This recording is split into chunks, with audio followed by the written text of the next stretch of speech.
গাজার পরে এবার আরেক মুসলিম দেশ সিরিয়া দখলে নেমেছে আমেরিকার বন্ধু ইসরায়েল। এবারও কেন চুপ আরব বিশ্ব? শুরু করেছে দখলদার ইসরায়েলি বাহিনী। এরই মধ্যে দেশটির 12 মাইল ভেতরে ঢুকে পড়েছে ইসরায়েলের বর্বর সেনারা। সিরিয়ার দক্ষিণাঞ্চল জুড়ে দখলদারিত্ব অব্যাহত রাখতে স্থল আক্রমণ আরও জোরদার করেছে তারা।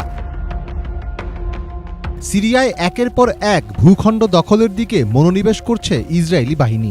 দেশটির বিশাল এলাকা দখলে নিয়ে কমপক্ষে 9টি সামরিক ঘাঁটি তৈরি করেছে তারা। সিরিয়ার দারা ও কুনেত্রা শহরে রীতিমতো তাণ্ডব চালাচ্ছে দখলদার সেনারা। সেখানে বাড়িতে বাড়িতে অভিযান, আটক, নির্বিচারে গুলি, স্থানীয়দের ভয় দেখানো, চুরি ও হয়রানি এখন নিত্যদিনের ঘটনায় পরিণত হয়েছে।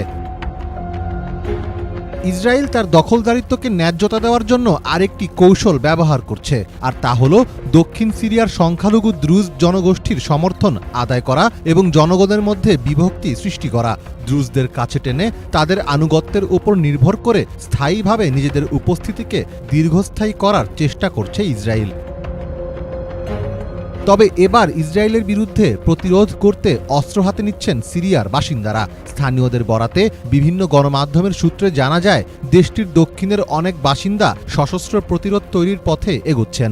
সম্প্রতি দখলদার সেনাবাহিনী কুনেত্রা অঞ্চলের সুসিয়া গ্রামে হামলা চালানোর চেষ্টা করে। বাসিন্দারা তাদের ব্যক্তিগত অস্ত্র ব্যবহার করে দখলদার বাহিনীর মুখোমুখি হয়। তাদের তাৎক্ষণিকভাবে লক্ষ্যবস্তু করা হয়, যার ফলে 7 জন আহত হয়। সিরিয়ায় কাজ করা আমেরিকান সাংবাদিক বিলাল আব্দুল করিম সম্প্রতি সামাজিক মাধ্যমে একটি ভিডিও প্রকাশ করেন। ভিডিওতে দেখা যায় সেখানকার বেসামরিক নাগরিকেরা ঐক্যবদ্ধ হয়ে সশস্ত্র লড়াইয়ের প্রস্তুতি নিচ্ছে।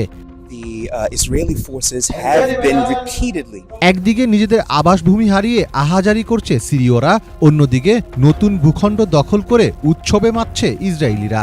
সম্প্রতি সিরিয়ায় নতুন দখল করা অঞ্চলে পর্যটকদের নিয়ে যাওয়ার সিদ্ধান্ত নেয় ইসরায়েল। ইহুদিদের পাস ওভার উৎসব উপলক্ষে গোলান মালভূমির ওইসব এলাকায় ইসরায়েলের বেসামরিক পর্যটকদের নিয়ে যাওয়া হচ্ছে। রোববার থেকে শুরু হওয়া এই পর্যটন চলবে 1 সপ্তাহ। এরই মধ্যে প্রায় সব টিকিট কিনে নিয়েছেন পর্যটকেরা। ইসরায়েলের স্থানীয় গণমাধ্যমের খবরে বলা হয়েছে, সামরিক পাহারায় বুলেট প্রুফ বাসে করে পর্যটকদের ছোট ছোট দলকে সিরিয়ার ভূখণ্ডের সর্বোচ্চ 2.5 কিলোমিটার ভিতরে নেওয়া হবে। পথে পড়বে হারমন পর্বতের সিরীয় অংশ। পর্যটকেরা রাদান নদীতে সাঁতার কাটতে পারবেন এবং নদীর তীরে ভ্রমণ করতে পারবেন। এছাড়া অটোমান সাম্রাজ্যের পরিত্যক্ত হেজাজ রেলপথের অংশ ঘুরে দেখতে পারবেন তারা। ইসরায়েলি বাহিনীর এই দখলদারিত্বের বিরুদ্ধে প্রতিরোধ ও জনমত তৈরির চেষ্টা চালাচ্ছে দেশটির দক্ষিণের বাসিন্দারা। গত 25 ফেব্রুয়ারি ইসরায়েলি সামরিক অনুপ্রবেশের বিরুদ্ধে একটি বেসামরিক বিক্ষোভে যোগ দেন শত শত সিরিয়ান নাগরিক। তবে জানা গেছে, এসব অপকর্ম ধামাচাপা দিতে স্থানীয় বা আন্তর্জাতিক মিডিয়ার সঙ্গে কথা না বলার জন্য বেসামরিকদের প্রতিনিয়ত হুমকি দেওয়া হচ্ছে। মীর ফজলে রাব্বি, বাংলা ভিশন।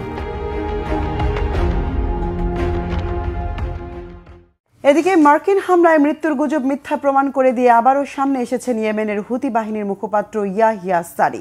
রবিবার প্রকাশিত এক ভিডিও